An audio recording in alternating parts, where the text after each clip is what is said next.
नेपाल दुनिया का वाहिद ऐसा मुल्क है कि जहां पर कंवारी लड़कियों को किसी देवी की तरह रोज पूजा जाता है। हमारे मुल्क में अगर किसी लड़के को कोई लड़की पसंद आए तो वो उसे प्रपोज करता है, लेकिन अगर नेपाल में किसी नौजवान को कोई दोशीज़ा भा जाए तो वो उसकी पूजा करना शुरू कर देता है। फिर आगे उस लड़के का अपना नसीब कि वो देवी उसकी पूजा को कबूल करती है या ठुकरा देती है।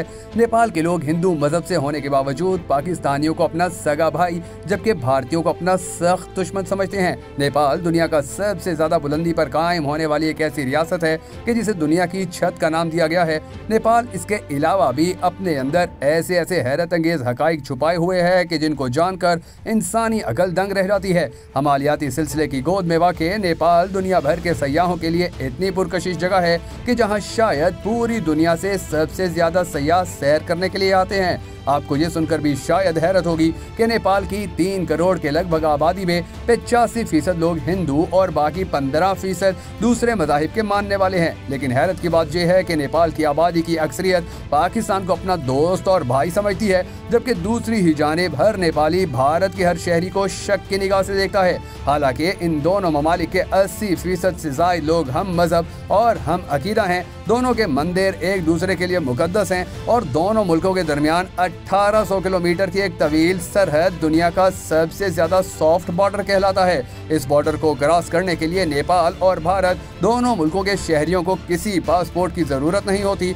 नेपाल के साथ मिलने वाली भारतीय रियासतों बिहार, उत्तर प्रदेश और उत्तराखंड के लोग न सिर्फ सकाफती और नस्ली लिहाज से एक दूसरे के करीब हैं, बल्कि ये लोग एक दूसरे के यहाँ रिश्तेदारियां भी करते हैं। मुआशी लिहाज से नेपाल के भारत पर इन्हिसार का ये आलम है कि इसकी 2/3 दरामदी और बरामदी तजारत भारत के साथ मिलने वाली सरहद के जरिए ही होती है। इसकी एक बड़ी वजह यह भी है कि हिमालय की बुलंदो बाला चोटियों और मौसम सरमा में बर्फबारी से चीन के साथ मिलाने वाले तमाम रास्ते और सड़कें बंद हो जाती हैं। इसका नतीजा ये निकलता है कि नेपाल की चीन के साथ तजारत बहुत ही कम दर्जे की है। मुआशी और समाजी शोबों में भारत और नेपाल के एक दूसरे के साथ गहरे रवाबित के अलावा सियासी मैदान में भी दोनों मुल्क एक दूसरे से मुतासिर होते रहते हैं। श्रीलंका की तरह नेपाल में भी जदीद जमहूरी तहरीक भारत की कौम परस्त तहरीक से मुतासिर होकर शुरू की गई थी। इसीलिए नेपाल में अवामी नुमाइंदगी की बुनियाद पर जमहूरी निज़ाम हुकूमत के क़याम के लिए जिस पार्टी ने जिद्दोजहद का आगाज किया था उसका नाम नेपाली कांग्रेस है। नेपाल की सरहदें चीन और भारत दोनों से ही मिलती हैं।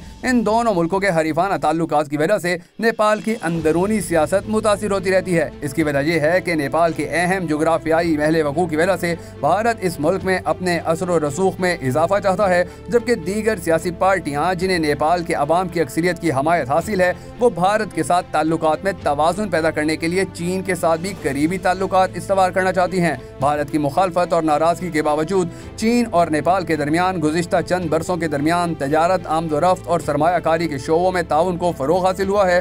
दो तरफा तजारत में इजाफा करने के लिए चीन और नेपाल को एक दूसरे से ऐसी सड़कों और रास्तों से जोड़ दिया गया है कि जो सारा साल खुले रहते हैं। इसके अलावा नेपाल के दारुल हुकूमत खटमंडो और तिब्बत के दारुल खिलाफा राहसा के दरमियान रेलवे लाइन बिछाने के मंसूबे पर भी अमल हो रहा है। इससे नेपाल का तजारत के लिए भारत पर इन्हिसार और भी कम हो जाएगा। नेपाल चीन के बेल्ट एंड रोड इनिशिएटिव मंसूबे में भी शामिल है और इसके तहत चीन ने नेपाल में इंफ्रास्ट्रक्चर और तवानाई के शोबों की तामीर के लिए भारी सरमायाकारी की है। मगर इसके बावजूद नेपाल में कोई भी पार्टी बरसरे इक़्तिदार आए, दोनों मुल्कों के बाशिंदों को अब भी नेपाल और भारत के दरमियान सरहद को बिला रोक टोक अबूर करने की इजाज़त है। नेपाल की पॉलिटिकल कम्युनिटी और ब्यूरोक्रेसी के बेशतर लोग भारत की यूनिवर्सिटीज़ के ग्रेजुएट हैं, लेकिन नेपाल की किसी हुकूमत ने भी अपनी आज़ाद खारजा पॉलिसी और कौमी आज़ादी पर कभी समझौता नहीं किया। भारत की नाराज़गी के बावजूद नेपाल ने न सिर्फ चीन बल्कि अमेरिका और जापान के साथ भी करीबी ताल्लुकात कायम किए हैं। नेपाल की इस आज़ाद और कौमी मफाद के ऐन मुताबिक खारजा पॉलिसी की कामयाबी में